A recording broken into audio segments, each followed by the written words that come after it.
breathes and walks.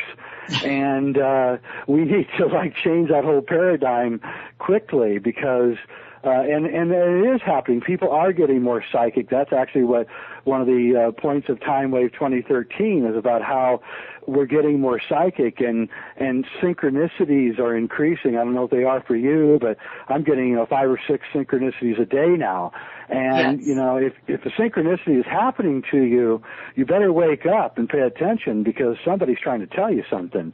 And so a lot of people aren't even aware enough to know that they're having a synchronicity. Yes, absolutely.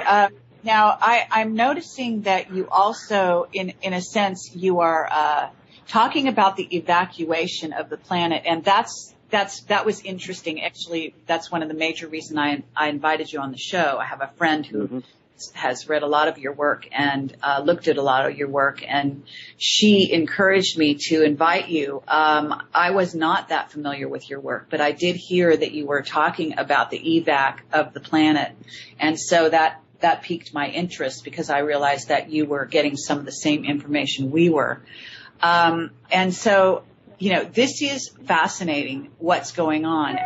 Our evidence says that, first of all, one of our whistleblowers has spent a great deal of time with the Aborigines, by the way. Really? And that person is extremely psychic and able to communicate quite well. He's also interacting with these beings, these visitors. Some appear to have left. Some appear to still be here. But there are also other races here. I mean, other beings from other planets and other planetary systems. Do you acknowledge that? There may be. At this point, the Anunnaki have pulled so many tricks on us that, using genetic recob to make different beings and robots and all sorts of crazy stuff to try to throw everybody off the track, that, I certainly can't deny that there's other races in the universe, but whether there's other races messing with us, at this point, I got to, just for the sake of Occam's razor, I've got to go with the fact that the Anunnaki are so advanced that they're just the ultimate trickster, the ultimate coyote, and they're just playing games with us all the time. So I don't know. However, I can't deny it, and I do have to wonder where the people from Tiamat, the exploded planet, where the asteroid belt is, where they went, if there were any survivors of that race. And so that would make it, the Aryans are from Mars, and then of course we have Earth peoples, and there may be the Tiamatians, I don't know what they call themselves, lurking around. That certainly seems to be what's going on with the strange stuff. What about the reptilians and the Greys? Are you aware of them? Oh, yeah. Well, I think the reptilians are the Aryans. And I think that the Greys are some kind of genetic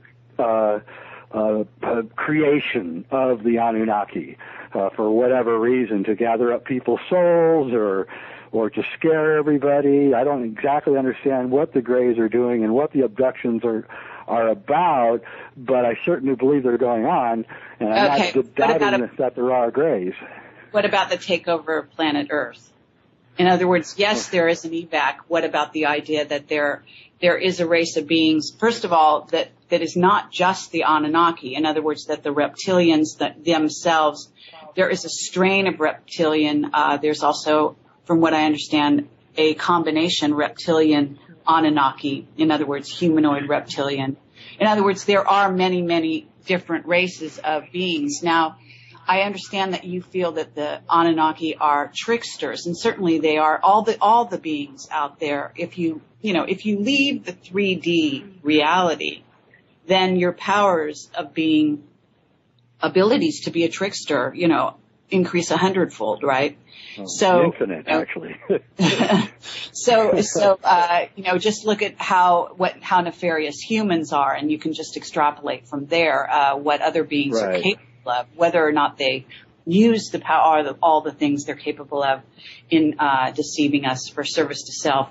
Are you aware of that notion, the service to self versus service to others? concept. I am. My take on this is that, how do I say this? That we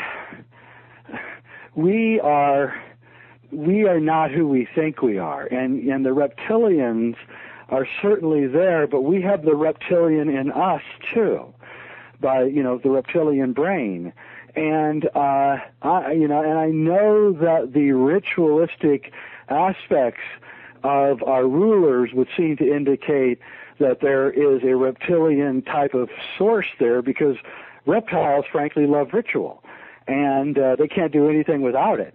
And that's one of the ways you can tell that you're dealing with the reptile, or at least the reptilian mind, is that they're just really into reptiles. If you've ever watched reptiles, you can see they go through a little dance every time they go hunting, and you know what I mean? You play the flute, and they'll rise up if they see the flute moving in a certain pattern. That's how they do the cobra dances in India. And so, yeah, I think there is a reptilian part, but also we have to realize that they may be trying to scare us from the serpent, because in fact the serpent, or the serpent power, is the key to our spiritual realization, and the Kundalini I'm talking about, and so I don't want to cast serpents or anything into a bad light, because there's a really good aspect to the whole serpent power thing, and I think we need to get that out, and so that when people's Kundalini is awakened, their psychic powers are awakened, they can actually see who's who and what's what. And I think that that's the number one secret that they don't want us to find out about, is our own innate ability. And so I'm going to assume that you've spent time meditating, because I myself have joined the chakras and had many samadhi experiences, and I'm an advocate of doing so. So obviously you're aware of that. You're aware of the, that's why I played the clip in the beginning, because you're talking about the activation of the golden body, which is in essence the light body, and that takes you into interdimensional travel. As you say, you can see, it gives you second sight and all the powers that we actually have, sleeping powers, that the Kundalini is actually the way to activate all of those things. That's right. So in studying also the texts in India, you would have also come across that, right? Oh yeah. Well, I've been a practitioner of yoga and deep tantric meditation for decades, and had several Kundalini awakenings in my life, and if you can get into a deep samadhi state, and what I call fall into matter, allow your spirit to fall deeper and deeper into the substance of the universe, is ether, if you will, you can actually attach onto the Akashic records, and you can begin seeing history. And I could guarantee you that if you do that, and I'm not the only one who's done it, so I've compared stories, there is definitely some kind of freakish reptile in our history who's been messing with us. And people who have taken ayahuasca have also reported meeting these dudes, and they are serious, and they're seriously scary. So, but they're easy to control, because again, their ritualistic nature makes them succumb to what I call asymmetrical war. So what the reptilian is trying to get you to do is to react in a ritualistic manner. So, it's sort of like, you're in a bar and somebody comes up to you and, starts pushing you around and calling you names. And of course, the reptilian mind says, I'm going to react, I'm going to bust him in the head or whatever.